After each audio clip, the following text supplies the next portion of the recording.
Hail Macbeth, thou shalt be king. Booty, booty, booty.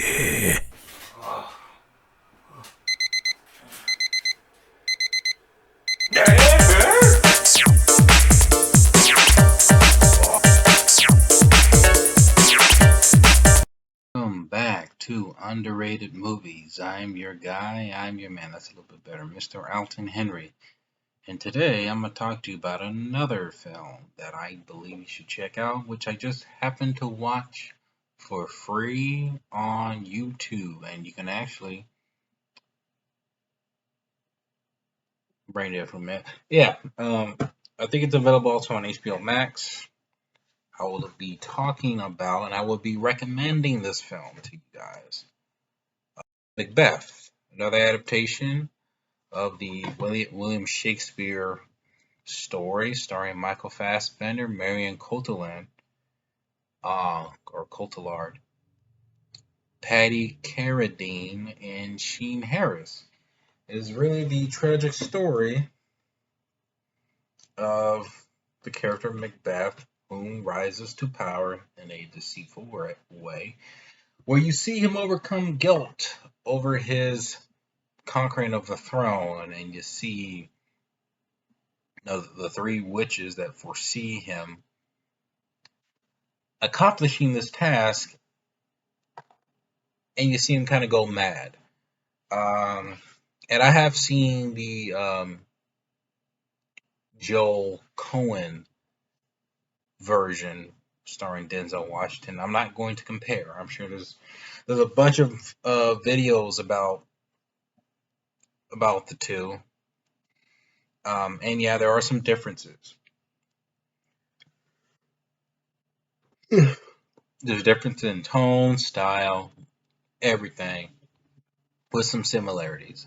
And I'm not going to get too much into detail. I'm just going to tell you much of a film, just as a film overall that I believe you should check out.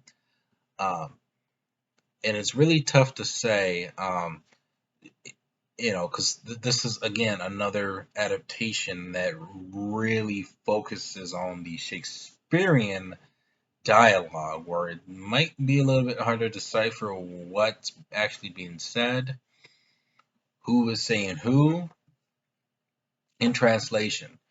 And I got to be honest here, it might take a few watches to kind of comprehend what's happening, or unless you're really, really into the Macbeth lore, to know what's going on. Michael Fassbender steals the show in every scene that he's in. This is probably one of his underrated performances as Macbeth. You see this guy. I actually like how they did this. I think styly might be a little bit better how they carry Macbeth feeling guilt and feeling haunted by his decision in murdering the king and taking the throne as his own. You see him literally struggle with it. And with Macbeth's wife, played by Marion Cotillard. Please tell me I'm pronouncing her name right. I'm so sorry. You're a great actress. I'm so sorry. But you kind of see the urge, the manipulation, the I want to say encouragement, the persuasion she really puts on Michael Fassbender's character's Macbeth. You see his struggle and the fear of literally committing this act of murdering the king. You see him really, really become quite fearful of that decision, and when he makes it, I actually like the editing in this. It really is really based more on feeling and tone. You see him go mad. You see him pretty much go insane. It actually reminds me of Colonel Kurtz in Apocalypse Now, and it feels like an Apocalypse Now like Shakespearean film, and he loses it. You literally see him really become mad. You see him literally hallucinate seeing the dead, see him, you know, feel extremely guilty of the soldiers that he led into battle. You see some of these soldiers come back from the dead, and like there's certain imagery here that seems horrific, but there's also some imagery here that's actually quite beautiful, um, like really beautiful. I would have to say my favorite sequences are the war sequences, the beginning and the end. I like how it was edited, how it was kind of paced out and shot, where it gives this very gritty look. This is probably the grittiest Macbeth adaptation that I've seen so far, um, and probably the most beautiful. I feel like comparing it to the tragedy of Macbeth, the tragedy has like a nightmarish, surreal, folktale kind of vibe to it because it's in black and white. And then really, if you look kind of closely, I heard that they shot the whole film on the stage. Really, actually, okay, story, little bit of a side story. I actually I did some background work on a for the latest Lucifer series. It was like for it was like a musical episode. I think I remember that, but I remember when I had to excuse myself to the restroom. I remember literally seeing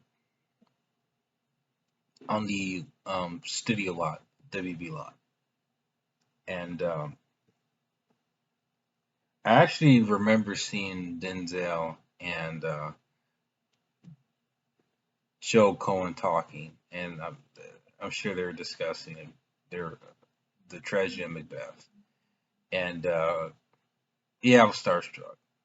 I mean, I was using the restroom, and then I literally saw across the way that they were just talking. And well,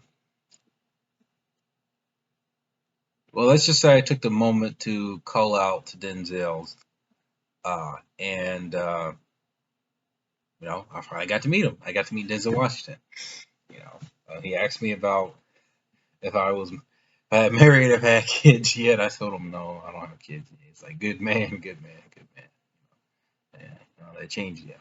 All right, give me a handshake, and I was actually a little bit taller than him.